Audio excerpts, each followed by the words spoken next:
வெற்றிலை வராகி தாயின் வெற்றி வாக்கு இது.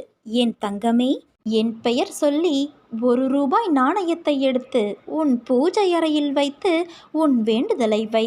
நான் ஏற்கனவே உன்னிடம் கூறியுள்ளபடி உன் வேலையை முடித்து கொடுக்க நான் தயாராகிவிட்டேன். நான் நானாக இருக்கப் போகிறேன் என்று உன் மனதை சோதனையை எதிர்கொள்ள தயாராக மாற்று.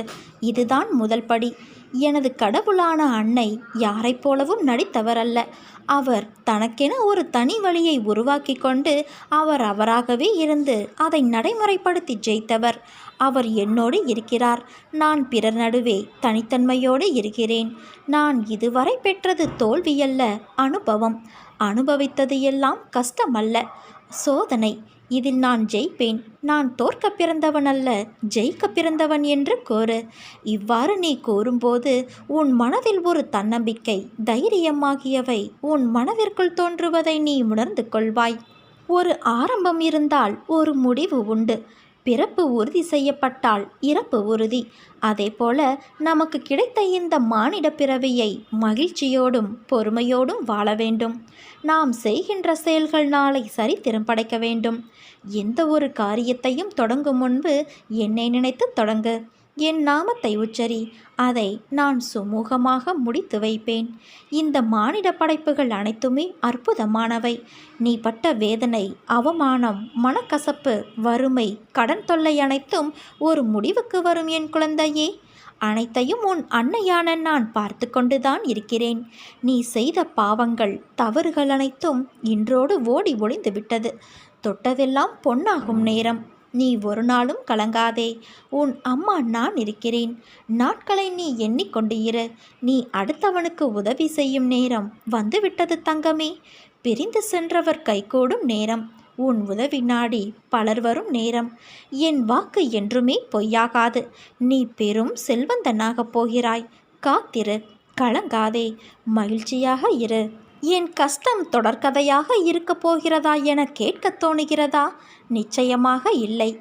எப்போது நீ என்னை உறுதியாக பற்றி கொள்ள ஆரம்பித்தாயோ அப்போதே நீ விடுதலையின் படியில் காலை வைத்து விட்டாய் என்பதை உறுதியாக நம்பு. அப்படியானால் உனக்கு விடுதலை உறுதியல்லவா? இந்த அன்னை உன்னுடைய வியாதியையும் வலியையும் பிரச்சனை போன்ற எதையும் நிர்மூலமாக்கி விடுவேன்.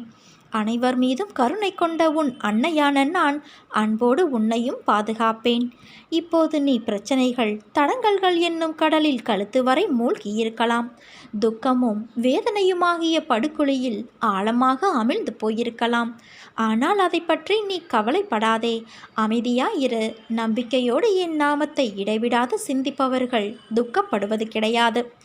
என் மீது விசுவாசம் கொண்ட உன் துக்க நாட்களை முடித்து வைக்க எனக்கு வெகு நேரம் ஆகாது.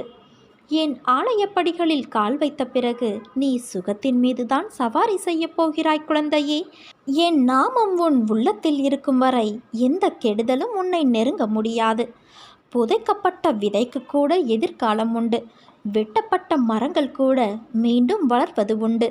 வெறும் தோல்விகளை கண்டு சோர்ந்து போனால் உன் வாழ்க்கையை யார் வாழ்வது? வாழ்க்கையில் இன்னல்கள் வந்து போவது சகஜம்.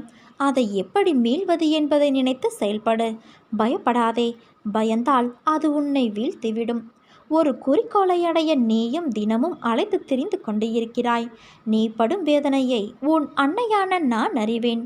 கடினமான சூழ்நிலையிலும் உன்னிடம் யாரும் இறக்கப்படவில்லை. நீ ஓடினால்தான் தினமும் பொழுது போகும். போகும் இடமெல்லாம் உன்னை மதிப்பது இல்லை. அவர்களை நான் பார்த்து கொள்கிறேன். உன் நாவாகப்பட்டது என் நாமத்தை உச்சரித்து கொண்டு இருக்கிறது. அந்த நாவினால் அவர்களை நீ தூற்றாதே. உனக்காக நான் உன் பாரத்தை சுமந்து கொண்டு இருக்கிறேன். அதிலிருந்து உன்னை முழுவதுமாக விடுவித்து உன்னை உயர்த்தப் போகிறேன். பயப்படாதே தங்கமே. நான் உன்னை அழைக்கிறேன். விரைவில் என் ஆலயத்திற்கு வந்து நீ சேர்ந்துவிடு. உன் வருகை நோக்கி நான் காத்து கொண்டு இருக்கிறேன். உன் காலடிப்படும் நேரம் அனைத்தும் உன்னை விட்டு பயந்து ஓடிவிடும். உன்னை வெறும் கையோடு நான் அனுப்பி வைக்க மாட்டேன். உன் அம்மா நான் இருக்கிறேன் குழந்தையே. தன் பக்தனை எந்த ஒரு சூழ்நிலையிலும் காத்தருளக்கூடியவள் உன் அன்னையான நான். என் வழி நடத்துதலை வார்த்தைகளால் விவரிக்க முடியாது. அதை உணர மட்டுமே முடியும். என்னிடம் உன்னை முழுமையாக அர்ப்பணித்து எந்நிலையிலும் என் நாமம் ஜபித்து நீ வாழ்ந்தாயானால் உன்னை சூழ்ந்துள்ள அனைத்து பிரச்சனைகளும் உன்னை விட்டு விலகி செல்வதை நீ அனுபவத்தில் உணர முடியும். கடன் தொல்லையா, பிரச்சனையா, குடும்ப சிக்கலா, என்னவானால் என்ன, உன் அன்னை நான் இருக்கிறேன், அனைத்தையும் நான் பார்த்து கொள்வேன். இந்த எண்ணம் உன்னுள் இருக்க வேண்டும். இப்படி இருந்தால் நீ சுலபமாக ஜெயித்து விடலாம். இப்போது என்ன நோக்கத்திற்காக நீ போகிறாயோ அந்த நோக்கத்தை உன் அன்னையான எனக்கு சமர்ப்பணம் செய்துவிட்டு, அன்னையே, இவையெல்லாம் உங்கள் ஆணைப்படியே நடக்கிறது. நீங்களே தள்ளி விடுபவரும் தூக்கி விடுபவருமாக இருக்கிறீர்கள். நீங்களே சண்டையிடுகிறீர்கள், சண்டையிட வைக்கிறீர்கள். சமாதானத்தை செய்பவரும் காரியத்தை செய்கிறவரும் நீங்களே. இதோ என்னை முழுவதுமாக உங்களிடம் ஒப்படைக்கிறேன். உமது உந்துதலால் நான் புறப்பட்டு போகிறேன். எனக்கு முன்னால் சென்று என் தேவைகளை நிறைவேற்றுங்கள் என்று கூறிவிட்டு போ. உறுதியான உன் நம்பிக்கையை மெச்சி நீ போகுமிடமெல்லாம் நான் வரும்போது உனக்கு ஏன் பயம்? உன் அன்னையான நான் யார் மனதிலும் வர மாட்டேன். அப்படி வந்தேன் என்றால் அது நீ செய்த பாக்கியம் எனலாம். அந்த பாக்கியம் இந்த பதிவை நீ படிப்பதன் மூலமும் உனக்கு என் அனுக்கிரகம் கிடைத்திருக்கிறது என்று அர்த்தம். உன் இதயத்திற்கு உள்ளாகட்டும், ஆலயத்தில் விக்கிரக வடிவிலாகட்டும், தாளில் போட்டோவாகட்டும், நீ என்னை பார்க்கும்போதெல்லாம் நீ என்னிடம் கேட்கும் ஒரே கேள்வி, நான் உன்னை அதிகமாக நேசிக்கிறேனா என்பது.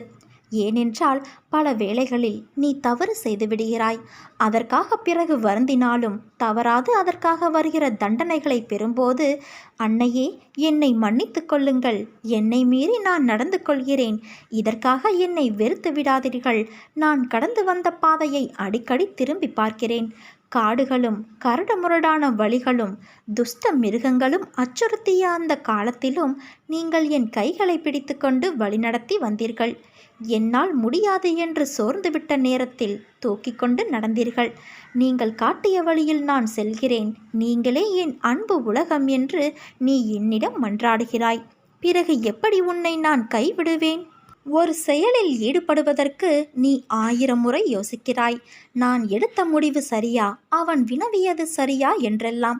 அது நிஜமா இல்லை பொய்யுரைக்கிறானா என்று இப்படி நீ யோசிப்பதை முதலில் நிறுத்து.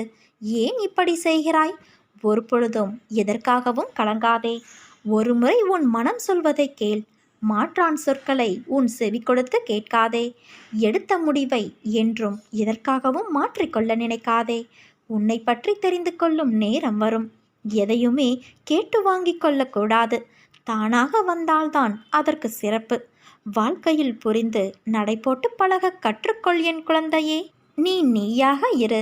உன் சுயமரியாதை இழந்து அடுத்தவரிடம் பணிந்து போவதற்கு என்றுமே அவசியமில்லை.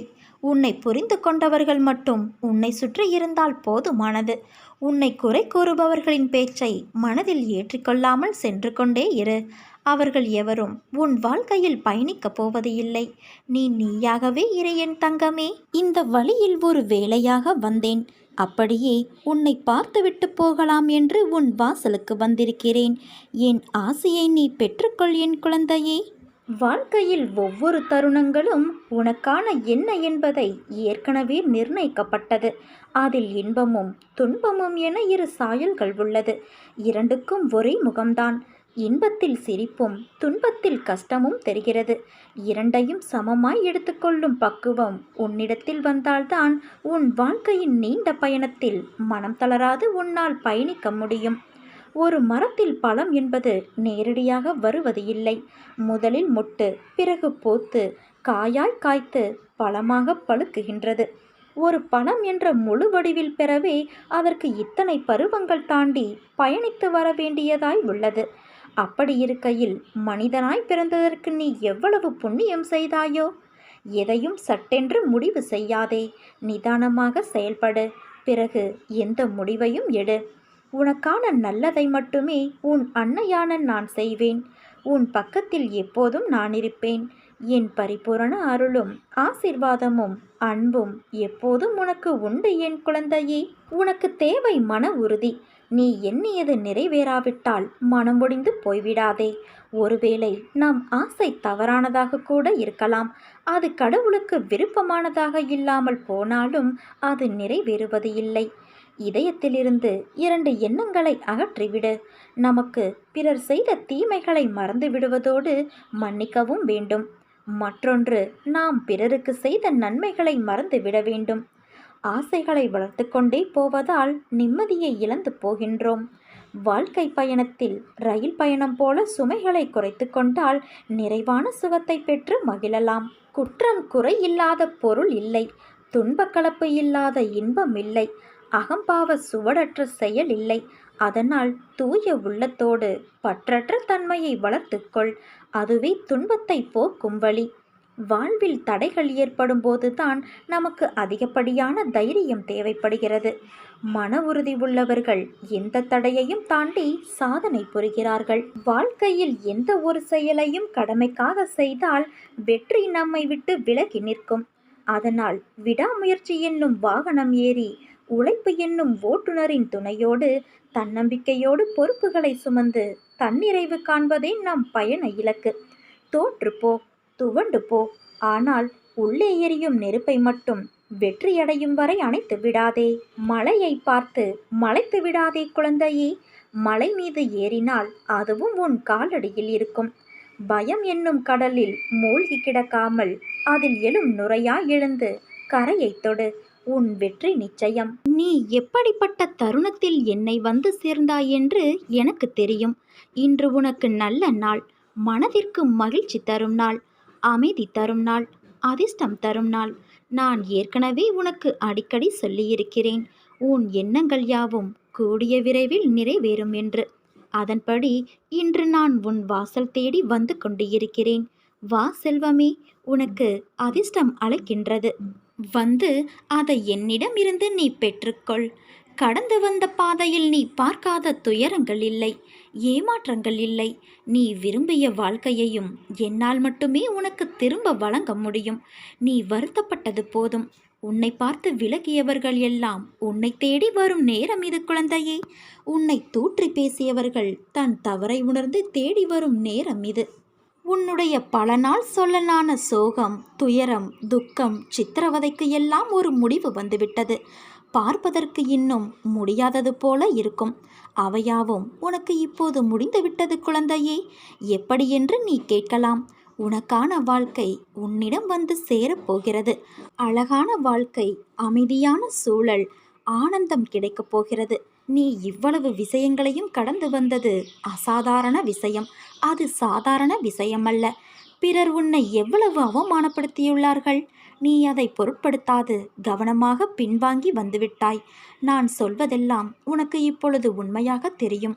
உன் பொறுமை என்னை பூரிக்க வைத்துவிட்டது. உன் நம்பிக்கை என்னை மேசிலிருக்க வைத்துவிட்டது.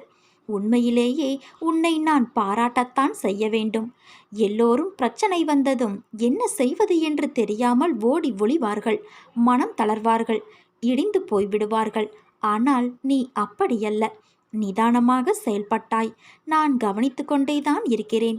யாருக்கும் தெரியாமல் நீ கத்தி கதறி என்னிடம் மட்டும் உருண்டு புரண்டு அழுது வேண்டினாலும் மற்றவர்களிடம் உனக்கு கஷ்டங்கள் கொடுத்தவர்கள் உட்பட வெகு நிதானமாகவே செயல்பட்டாய்.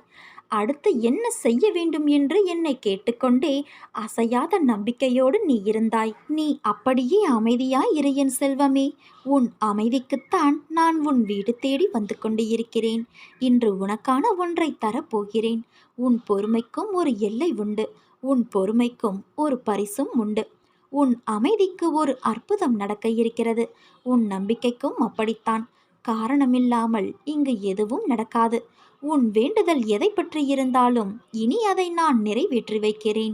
இன்று நிச்சயம் ஏதாவது ஒரு ரூபத்தில், மனித ரூபமாகவோ மற்ற உயிரினங்களின் வடிவிலோ ஏதாவது ஒரு வடிவிலோ வந்து உன்னை நான் சந்தித்தே தீருவேன். உனக்கு ஒரு வரம் ஒன்றும் நான் தரப்போகிறேன். கேள்விக்கு அப்பாற்பட்டு, நம்பிக்கைக்கும் அப்பாற்பட்டு இதை நீ நம்ப வேண்டும். உன் சித்திரவதைக்கு எல்லாம் ஒரு முற்றுப்புள்ளி வைக்க உன் வீடு தேடி நான் வந்து கொண்டு இருக்கிறேன். இன்று நீ மகிழ்ச்சியில் துள்ளி கொதிக்க இருக்கிறாய். உன்னுடைய பொறுமை உன்னை உயர்த்தப் போவது சர்வ நிச்சயம். உன்னுடைய உயர்வு நிச்சயமான ஒன்று. உன்னை ஒருபோதும் இனி நான் காக்க விடமாட்டேன். அலைப்பாய நான் விட மாட்டேன். உன்னை இனி நான் தூக்கி உயர்த்துவேனே தவிர விழவிட மாட்டேன் குழந்தையே. இன்று என் அதிசயம், அற்புதம், ஆசீர்வாதம் அனைத்தையும் நீ நிச்சயம் பெறுவாய். என்னை வரவேற்க நீ காத்திரு.